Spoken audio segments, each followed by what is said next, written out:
Star জলসার নতুন serial দুই শালিকে আমরা দেখতে পাবো একই সাথে জন্ম নেওয়া, একই মায়ের গর্ভ থেকে জন্ম নেওয়া দুটি বোনের জীবন ও পৃথিবী কিভাবে আলাদা হয়ে যায়। জন্মের পর থেকে আলাদা হয়ে হারিয়ে তারা দুটো ভিন্ন পরিবেশে ভিন্ন পরিবারে বেড়ে ওঠে। তাদের রয়েছে নতুন পরিচয়, নতুন পরিবার। হ্যাঁ বন্ধুরা, এখানে তিতিক্ষা দাস ঝিলিক চরিত্রে অভিনয় করছে আর নন্দিনী দত্ত অভিনয় করছে আখি চরিত্রে। ঝিলিক চরিত্রে যে বোনটি অভিনয় করছে তার চরিত্রটি বেশ ডানপিটে, সাহসী এবং অন্যায়ের প্রতিবাদকারী।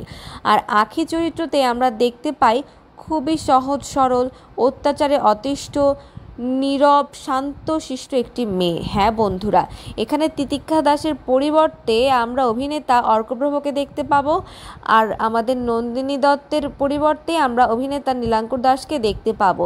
কাহিনীটি বেশ সুন্দর মনে হচ্ছে। দেখা যাক দুটো বোন কিভাবে একত্রিত হয়, কিভাবে তারা বুঝতে পারে যে তারা আসলে হারিয়ে যাওয়া একই মায়ের পেটের বোন। তোমরা নতুন এই সিরিয়ালটির জন্য কতটুকু এক্সাইটেড কমেন্ট করে অবশ্যই জানিও, আর আমাদের চ্যানেলটিকে সাবস্ক্রাইব করে আমাদের সঙ্গেই থেকো নতুন নতুন আপডেটের জন্য।